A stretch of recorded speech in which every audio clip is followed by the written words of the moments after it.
While Washington tried to think of a way to win the war, John Adams sailed to France. The French had already begun sending soldiers, clothing, and weapons to the United States, but Congress hoped to get even more from France. Adams' new assignment: join Ben Franklin in Paris and help persuade the French to send more stuff to the Continental Army. John had wanted Abigail to come along, but he was afraid his ship might be captured by the British, so Abigail stayed home. As always, John and Abigail kept in touch through letters. To tell you the truth, John wrote soon after arriving in France, I admire the ladies here. Don't be jealous. They are handsome and very well educated.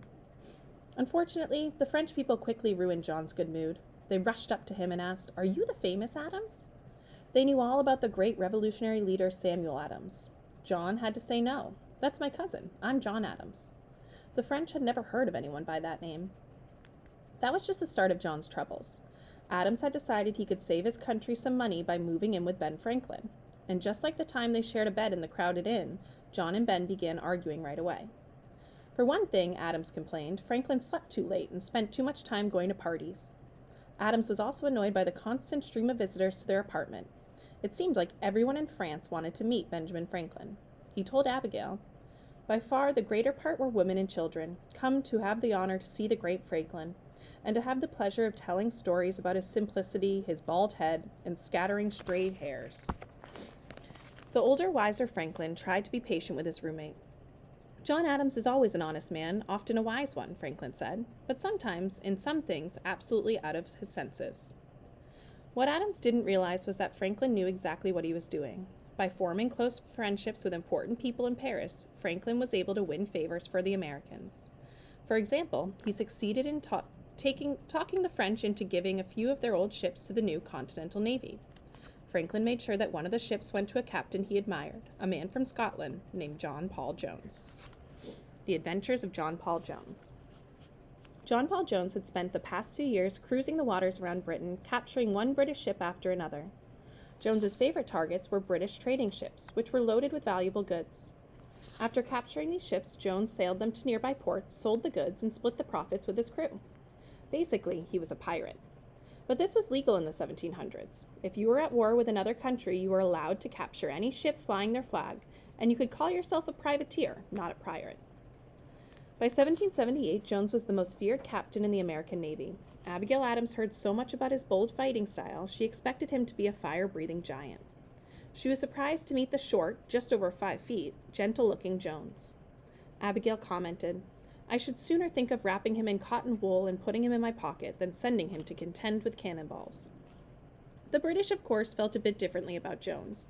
They were dying to catch him and hang him. And on a warm night in September 1779, with the moonlight reflecting off the smooth sea, they got their chance. A British warship named the Serapis spotted an American ship. What ship is that? Called out Richard Pearson, captain of Serapis. Answer immediately or I shall be under necessity of firing into you. The next thing Pearson knew, a cannonball was flying toward his ship. Pearson had run into the Bonhomme Richard, under the command of John Paul Jones. Floating so close that they sometimes crashed together, the two ships battered each other with cannonballs, guns, and grenades. Both crews had to stop fighting every few minutes to put out fires on their wooden ships. Seeing that the Bonhomme Richard was badly damaged, Captain Pearson asked John Paul Jones if he was ready to surrender. Jones barked back one of the best lines in American history, I have not yet begun to fight. The fighting continued for nearly 4 hours, and the Bonhomme Richard was soon blasted so full of holes that British cannonballs sailed in one side of the ship and out the other without hitting anything. Then Jones saw one of his sailors, William Hamilton, do something amazing. This brave man, on his own accord, seized a lighted match and a basket of grenades, Jones said. Hamilton climbed up the mast and started tossing grenades down onto the deck of the British ship. One of these grenades landed in a pile of gunpowder on Serapis, sparking a massive explosion. It was awful, reported British officer Francis Hadard. Some 20 of our men were fairly blown to pieces. There were other men who were stripped naked with nothing on but the collars of their shirts and wristbands. The British pulled down their flag, their signal for surrender. Jones had won, though his ship was so badly damaged it sank 2 days later. And Jones himself was shaken by his violent victory. A person must have been an eyewitness, he said, to form just an idea of the tremendous scene of carnage, wreck, and ruin that everywhere appeared. Benedict Arnold in Love. Now we return to the never-boring Benedict Arnold.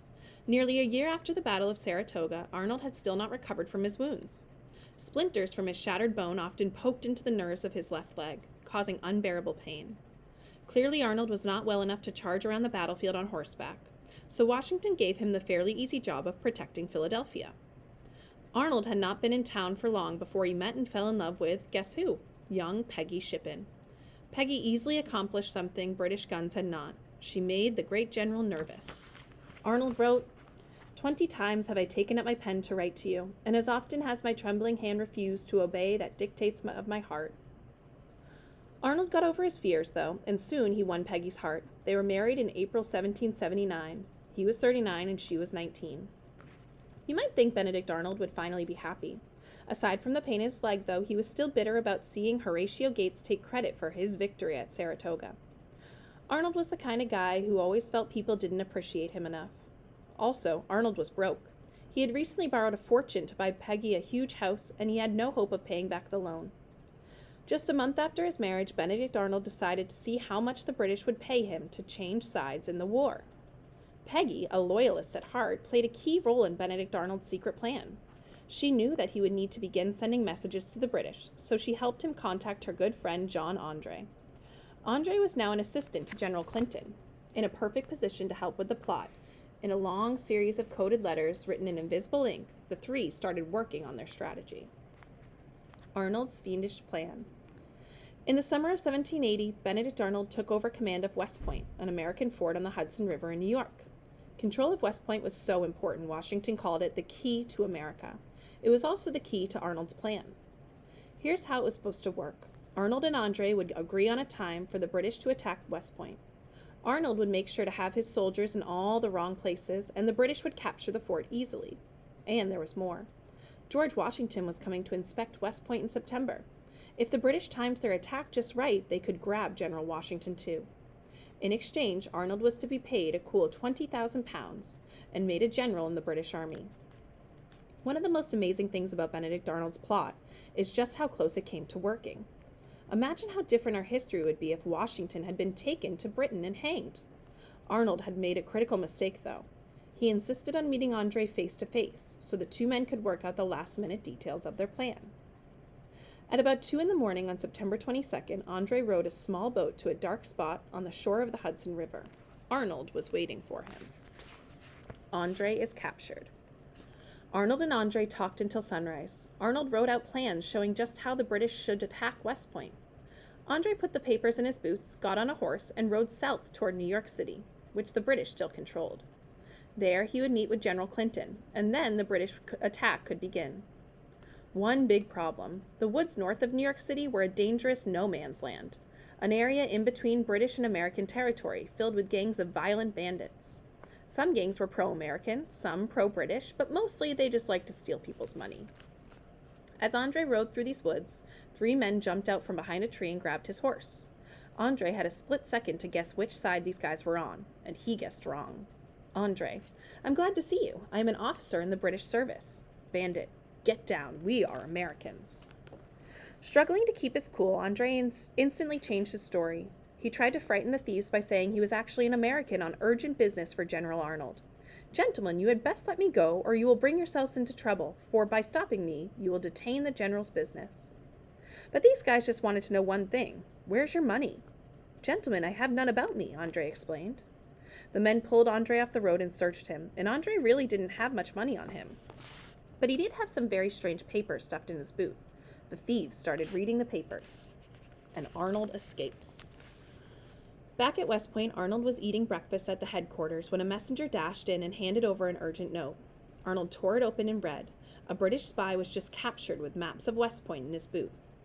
Arnold leapt from the table, ran upstairs as fast as his bad leg would carry him, and told Peggy the terrible news. She was in bed with her newborn son, Edward.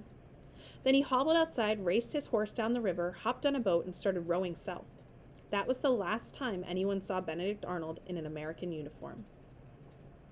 At that very moment, George Washington and his staff were approaching Arnold's headquarters. The men were looking forward to seeing the famously beautiful Peggy.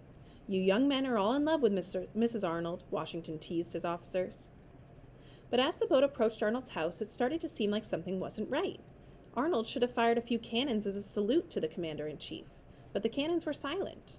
The incorrectness of his conduct when he knew I was to be there just struck me very forcibly, Washington later said, but I had not the least idea of the real cause. Just minutes later, he learned the real cause. As Washington was sitting down to lunch in Arnold's house, another messenger ran in and handed over the papers found in John Andre's boot. There were maps and plans for attacking West Point, all in Benedict Arnold's handwriting. Washington sat quietly for a moment, holding the papers and shaking hands. He finally looked up at General Henry Knox and said, "Arnold had betrayed me. Whom can we trust now?" Washington soon shook off the shock and went to work. He got the soldiers at West Point ready for a British attack, though none came. Then he put John Andre on trial, found him guilty of being a spy, and hanged him. Washington would much rather have hanged Arnold, but Arnold was beyond his reach, safe in British headquarters in New York City. Peggy, meanwhile, managed to save her skin with a brilliant bit of acting. When Washington came to her room, Peggy threw a hysterical fit, shouting over and over, "This is not General Washington. That is the man who is going to kill my child." She was so shocked by her husband's treason, it seemed, that she had lost her senses. Washington was convinced that she had nothing to do with the plot. Peggy later joined her husband in New York. No end in sight. Once again, Washington was just barely escaping a disaster. And while that was something to be grateful for, the entire country was getting sick and tired of this war. The American Revolution entered its 7th year in 1781, with no end in sight. The government didn't even have enough money left to pay its soldiers. One day in February, Washington was walking up the stairs at his headquarters.